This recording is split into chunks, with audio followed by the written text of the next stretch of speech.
Does it involve a radioactive spider? I just want to know that. It does not involve a radioactive spider, but 41 years ago, there was a manufactured housing park in Meredith, New Hampshire. There were 13 homes there, and the owner was elderly and was going to sell to a hotel developer.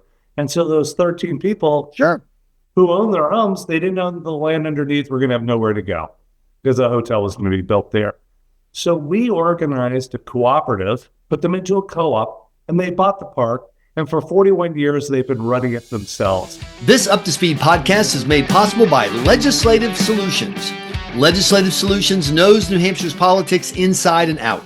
With years of experience and a results-driven approach, they're the go-to team for anyone looking to make an impact at the State House. Find them at legislative-solutions.com. I'm Michael Graham with New Hampshire Journal. Welcome to Up to Speed, where we ask movers and shakers in New Hampshire to bring us up to speed on what's going on in their corner of the economy, public policy, and life in general. Steve Saltzman is the head of the New Hampshire Community Loan Fund. I want to get that right, Steve, because I'll be honest with you, I didn't know what the Community Loan Fund was. I didn't know what a community development financial institution was. And then I found out about you, and we're so glad to have you here on Up to Speed. Hey, thanks for having me, Michael. Looking forward to speaking with you. So first of all, bring our listeners and viewers up to speed on what the heck you do with this Community Loan Fund. No, thanks. We're a 41-year-old organization. We're a lender, and our goal is to bring people into the financial mainstream. The bulk of our lending is to help people buy homes and to make them affordable. We also do some small business lending. But we really exist to try to take people that aren't bankable and get them bankable. So a win for us is whenever somebody refinances a loan with us with an area bank, that's how we know we've been successful. Can I tell you our origin story? And I think it'll give you a little bit. Oh, that'd be excellent. Does it involve a radioactive spider? I just want to know that. It does not involve a radioactive spider, but 41 years ago, there was a manufactured housing park in Meredith, New Hampshire. There were 13 homes there, and the owner was elderly and was going to sell to a hotel developer. And so those 13 people who owned their homes, they didn't own the land underneath. We're going to have nowhere to go because a hotel was going to be built there. So we organized a cooperative, put them into a co-op, and they bought the park. And for 41 years, they've been running it themselves.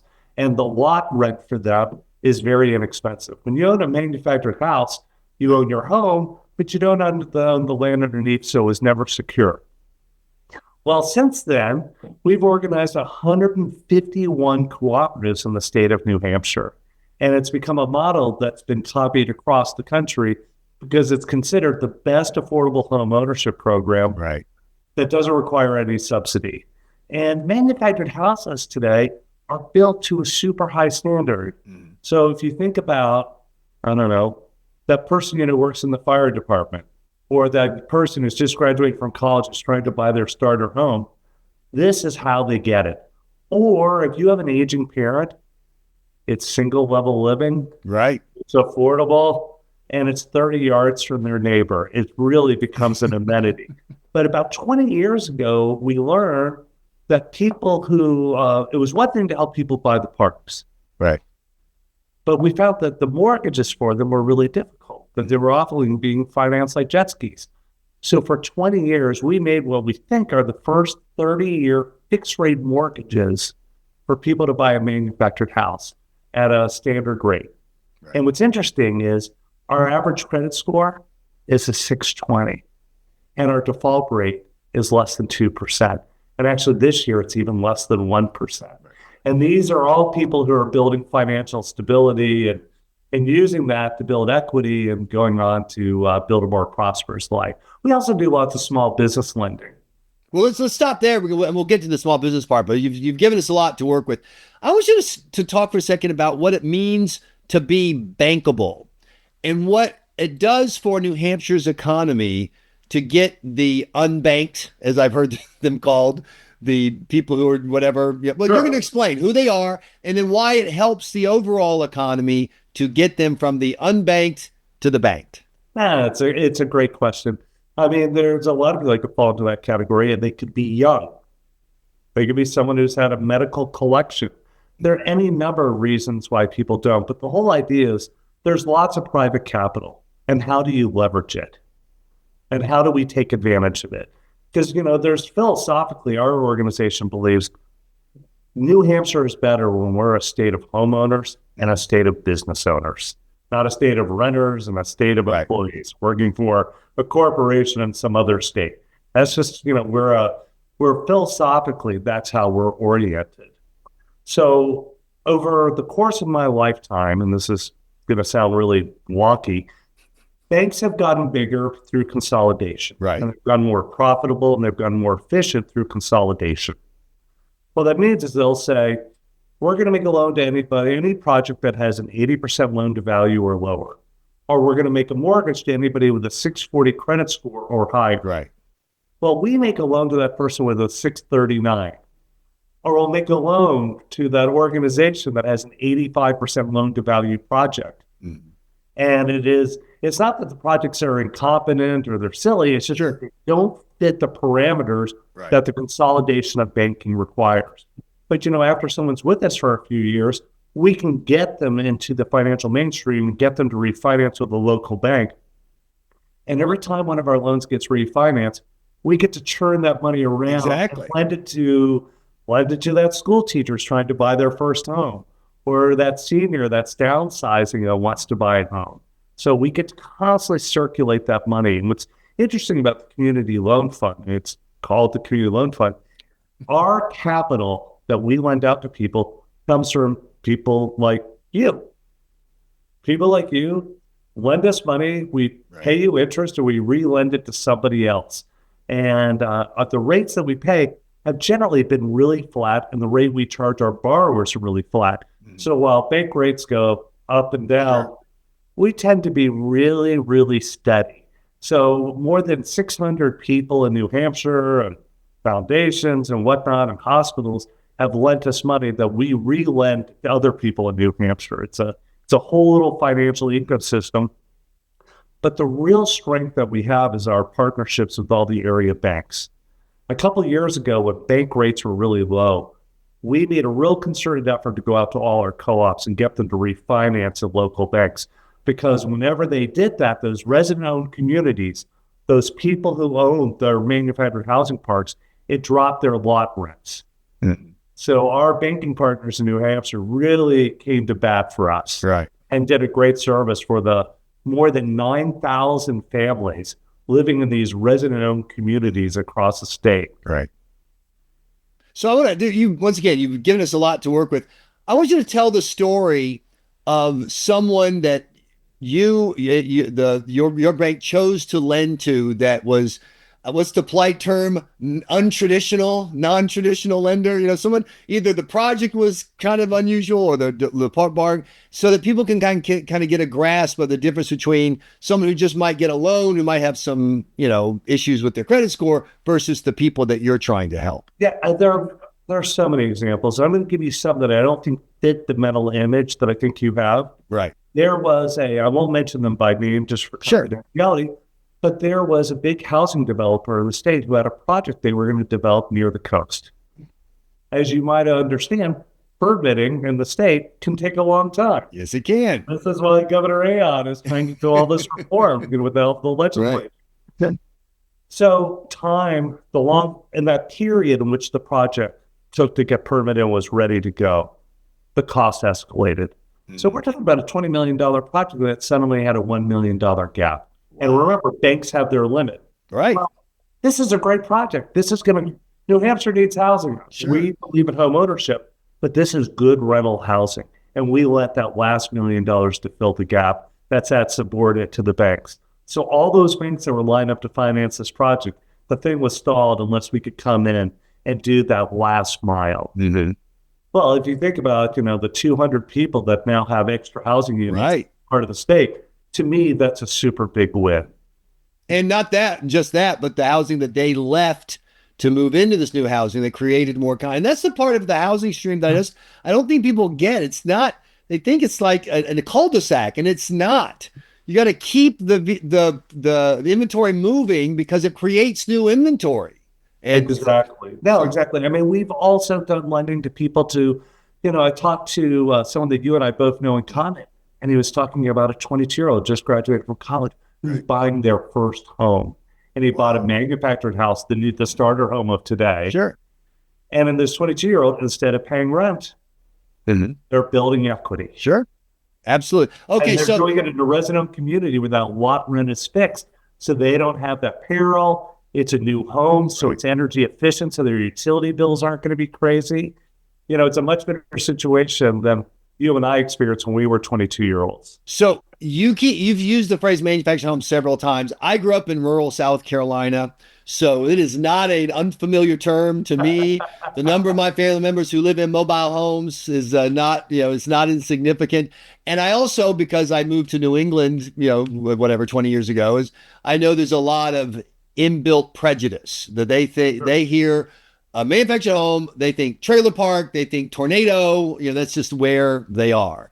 So talk a little bit about what the manufactured home customer and market really are like in New Hampshire and how significant it is for our state. I know. So we have two Southerners here. Exactly. About manufactured homes in New Hampshire. I think there are two situations. Mm-hmm. Have you ever heard that expression, no one washes a rental car? Well, if you think about manufactured housing parks, trailer parks, when they're owned by absentee owners, rents go up, but there's a lot of deferred maintenance. Right. And then the people who have their homes there, it's hard to invest. But when you go around the state, realize a third of the manufactured housing parks in New Hampshire are now owned by the residents. It's night and day. Right. The landscaping, the care that people take, they invest in their communities. And I think that's really, so I think there is definitely a class of parks that fit that stigma, and it's earned. But when residents own the parks, everybody in the community benefits. If you talk to the mayor of Portsmouth, New Hampshire, and talk about how we did a lot of work with the city to help put 6 new homes 2 miles from downtown, where the most expensive home was $160,000 in Portsmouth. Right.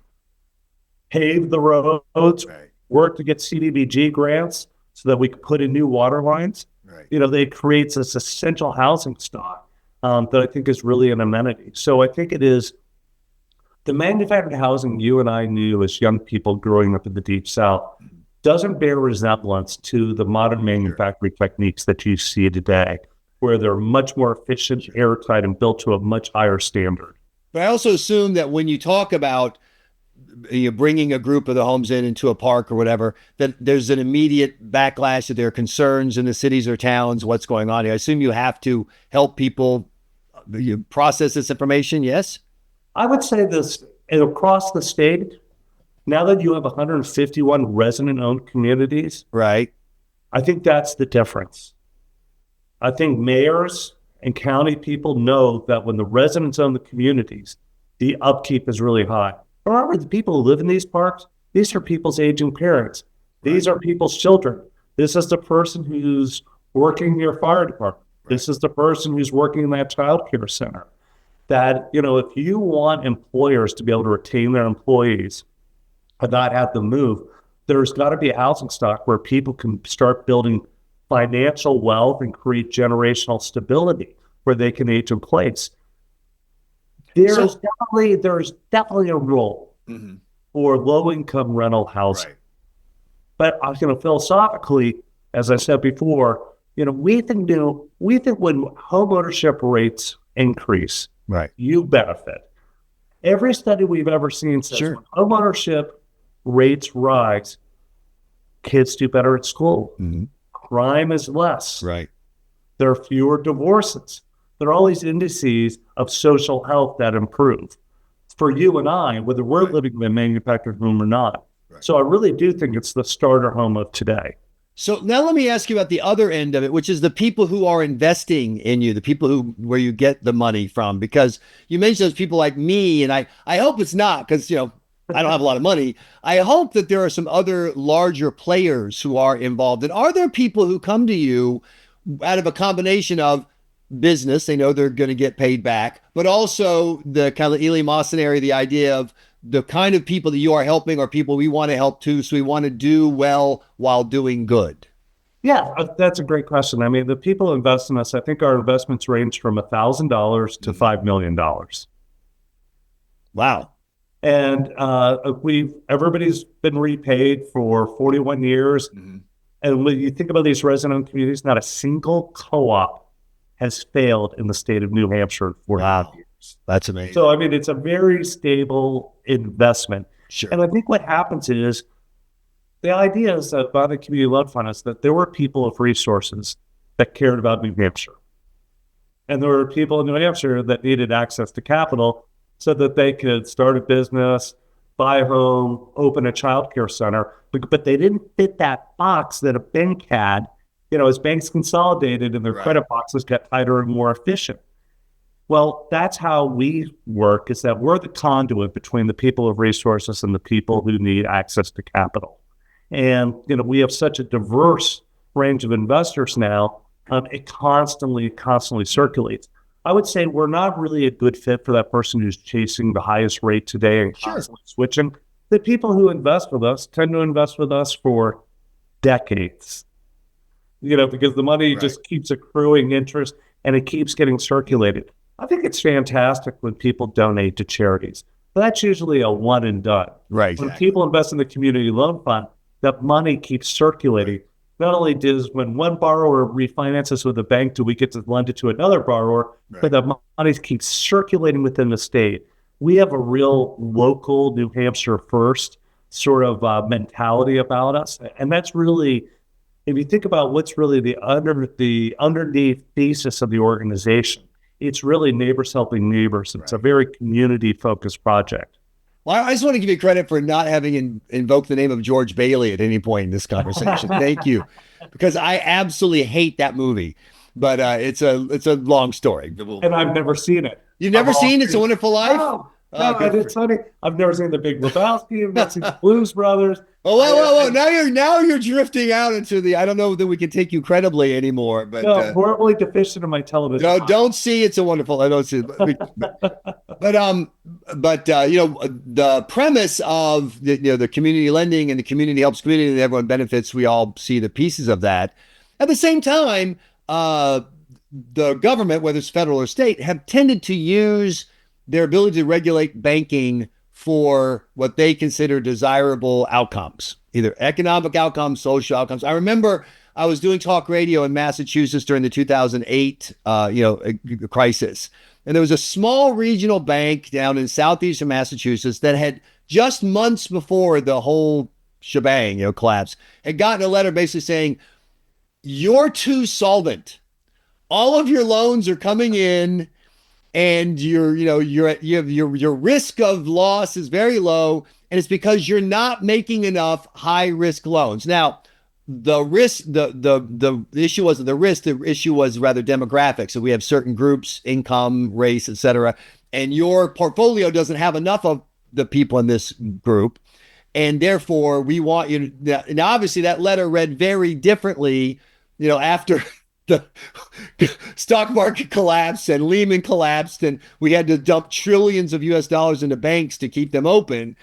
And my question is twofold. One is there a public policy overlap with what you're trying to do? Does the state, do banking regulators, how much influence do they have on what you do? How many guidelines do they have?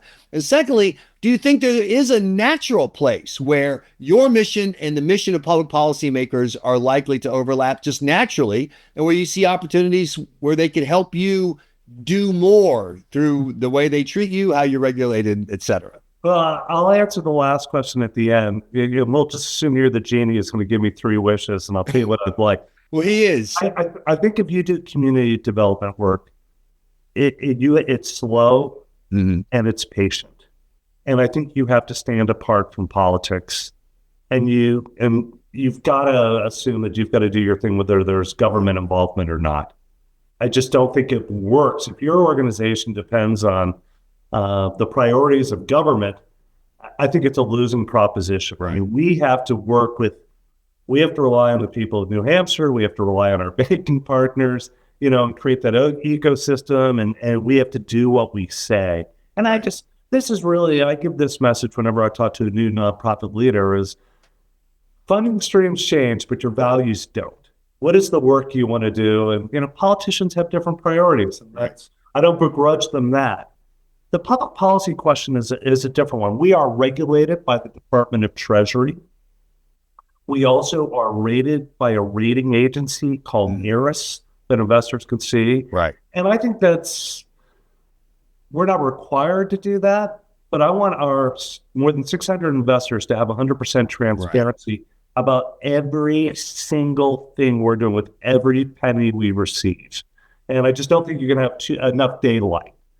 The sort of questions that you're asking is, there are laws that our government has about fair lending practices that we follow. Sure. But as a matter of course, we want to lend everybody in the state. Like, I think if you look at to be blunt, I think if you look at the demographics of our borrowers, there are probably a lot of New Hampshire Journal subscribers are probably overly represented in our poll. Sure. We deal with all that, especially, we have a huge population of mortgage borrowers that are 55 and over living on fixed incomes and living in rural areas. So I'm not trying to ignore your question, but I think our work really stands apart from all of that. But I do think there is policy. I would say, would it help us? No, I think it really helps the state of New Hampshire. If you think about Representative Joe Alexander, who I think has been a very strong advocate for affordable housing and for manufactured housing. Right. He is led on a bill called House Bill 685, which I think is an incredibly important piece of legislation, which is going to allow manufactured houses to be placed by right on any piece of land in the state. If I could dream, I would hope that the Senate would kind of say... Well, that's the question I was going to ask. So we're going to put you on the spot here. You get one bill. I'm going to loan you my magic wand. It only works one time. You get one bill that the House and Senate will pass and Governor Ayotte will sign into law. What's it going to be, Steve? I want three. Okay. But I want House. Let's start with the one, and then we'll look at who else is on the bench, because I really want people to take away the priority. 685. Okay, what's that? Joe Alexander, 685, allowing manufactured housing to be placed by right in the state. Okay. And my hope is that the Senate will look at it and say, why are we just doing manufactured homes? Why not manufactured housing parks anywhere in the state? Okay. Where there's land by right. That would increase the supply of starter homes, affordable homes that people could own for seniors in the state, and that would solve the problem. If you look, if someone takes a clear-eyed look at manufactured housing parks that are owned by the residents, these resident communities, I think it's hard to argue that it is an amenity for every community where they exist. And again, it goes back to that tired cliche of no one ever washes a rental car. Right. Let's create a state of homeowners. Will Michael Graham allow me two more wishes? Or at least so if let's say that you did get them, what would they be? Well, let me give you another one. I would like to have a New Hampshire first policy about manufactured housing parks. That if you sell a manufactured housing park to someone else in New Hampshire, maybe you get a tax credit on maybe the transfer fee or maybe the business profit tax. But our biggest problem is that we have out-of-state private equity firms coming in and buying these parks, jacking up the rent and doing no maintenance, and they're basically pushing out a lot of our seniors out of this housing, and these seniors have no place to go. So I would say, let's tax the crud out of those out-of-state private equity firms, and let's do a tax credit with this New Hampshire first. If you sell a house to another entity in New Hampshire, whether it's another park owner or whether it's the residents themselves. And I think that would make a tremendous difference. And the third one. Well, let me stop you there, because one of the objections, there are obviously a lot of objections you can raise, property rights, et cetera. But one of the objections is there's a real concern that the focus on the corporate ownership of property, home properties, et cetera, is, there are people who say this is the wrong way to look at it. If you can get BlackRock to build apartments or houses or whatever, we need people to think, if I invest money in New Hampshire in housing, I'm going to make money. which is going to make more people invest money in housing. You need the virtuous circle. If this is the problem that some people argue with the premise of rent control, which is if you're going to rent control someone's property, then why the heck would they build more property? You've just said to them, this is what you can do, and that's it. And so they'll take their money elsewhere where they can earn more. It's not just enough that you say, well, you were able to earn 3%. That's the point. Isn't that I earn 3%? The point is there's a guy down the street offering me a deal where I can earn 7%. So why would I give you any of my money? So what is your response when people say, whoa, we want out-of-state capital involved because we want more capital, period, because we've got such a deficit for housing? I think it's a great argument. Well, thank you. I think it's funny. Every time someone decries gentrification, you don't have gentrification without investment. Right. I mean, it's absolutely essential that we bring more investment into the state. But I think with this critical housing stock, you can see what happens when we have out-of-state private equity firms buying these manufactured housing parks, is that it works to the detriment of homeowners in the state of New Hampshire. And I'm always going to prioritize keeping capital in the state. And I understand you saying that maybe we don't penalize out-of-state private equity firms, but I'd certainly like to incentivize people to sell it to the residents or sell to another New Hampshire park owner. If you look at the conduct of park owners in New Hampshire versus those that are out of state, New Hampshire park owners are much better. This is, we know each other in New Hampshire. This is the state where people stop to help get someone else out of the ditch when there's a snowstorm. Absolutely. We're the state where people go up in snowstorms to rescue each other in the White Mountains. I just think we need a New Hampshire first policy. But I'm never going to shy away from inviting investment in the state. But I think the better role for that is with rental housing. When it comes to home ownership, let's keep it in-state. Let's keep it local. So what's your third desire, assuming that they're really working the bench? They got plenty of playing time. Let's go for it. No, I think you're hearing a lot of people talk about it in this session of the legislature and the general court. One state, one code. Mm-hmm. Right. And you're as eloquent. Well, we've talked about it before, but why don't you go ahead and lay out what it means for you, and then how it applies particularly for you with manufactured housing, because I would assume there's one code. Yeah, well, it's not really relevant to us. It doesn't really impact manufactured housing, but it affects development in the state. That we don't have to do it to think that it's important for the state. Right. To have uniformity when you go from county to county and city to city in terms of housing codes. It's going to make it much easier for development. Manufactured housing, I think, is incredibly important for people to build equity and for people to have stability and home ownership. But it's not right for everyone, and it's not right for every jurisdiction and every zip code. We need a lot of solutions for housing that involves rental housing, that involves, single-family homes that are stick-built, like decreasing the acreage for those, as some of the legislation is proposed. These are really critical things that are going to create density. There are some people that want to live on a mountaintop and not see another neighbor. There's also a lot of people that benefit from living that enjoy the density of neighborhoods. And we want to be able to support both in the state. But I think if you can create, one state with one housing code, I think it's going to make things a lot easier for housing developers.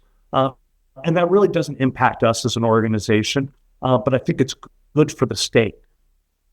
So in the years that you've been doing this, and you weren't there for the first one at 41 years, I assume. I may look like I was, but I was not there. Exactly.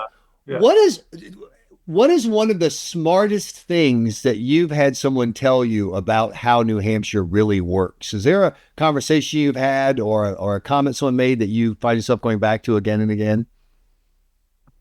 Man, that is a great question. I'm just reflecting on so many of the things, that I've heard about humility. I mean, what I'll just share is a funny story. It's before I moved here, one of my neighbors told me, he said, the thing you need to know about New Hampshire is when someone buys a new car, they usually buy the same model and the same color as the old ones. The new one actually bought a new car. Because this is the kind of place that you're going to get to. I mean, I think for you and I that come from the South, I mean, New Hampshire is just wonderful by how unpartisan it is. Yep. I mean, I live in a neighborhood about a mile from my office, and I can't tell you how any of my neighbors vote. Right. I can't tell you what church or whatever religious thing they may go to. But I'll tell you, you know, a tree falls through my neighbor's a roof during a big windstorm, and everybody's out there on ladders in the storm, so with their chainsaws cutting away the tree. Right. I mean, and this is a special place, and I think that's why I have such a parochial New Hampshire first sort of mentality, is to protect this. I think it's because you lived in Charleston, South Carolina, which is maybe the most parochial place on the planet, and that you caught it there. So now we're going to wrap up with my final question. Your favorite place to eat on the peninsula in Charleston? I'm going to give you three answers. What is this? Okay. If it's you and me having a talk like this, right, we're going to go meet at Oak. Okay. And sort of have a talk, Oak down on Broad, and sort of, and really meet with other people that are just like us and really get into this conversation. If it's Saturday and I'm with my boys, we're going to go to Rodney Scott's. Oh, yeah, absolutely. Get some chops, get some collard, yes, cold beer. If I'm with the bride, she and I are going to go to Chubby Fish in Cannonboro, small place. I don't know that place. It's the best restaurant in Charleston right now. But I would only do that if I'm with the bride. I just took my lovely bride to Magnolia's for the first time, and it was absolutely, she'd never done it before, just absolutely great. I'm a Hanks guy too, so that's, you know, can't go wrong. You can't go wrong there. No, you can't. And so the chance for us to sit here and talk about Charleston, South Carolina, is just absolutely a blast. And I will tell you the one thing that you need to know about South Carolina, which was said by a state legislator in 1861, too small for a republic, too large for an insane asylum. And I will say that on occasion, I've had that same thought about New Hampshire. I have to admit, on occasion, I have. Well, Steve Saltzman, thanks so much for joining us and bringing us up to speed about what's going on in your world here in New Hampshire. Really appreciate your time. Thanks, Michael. Great to be here.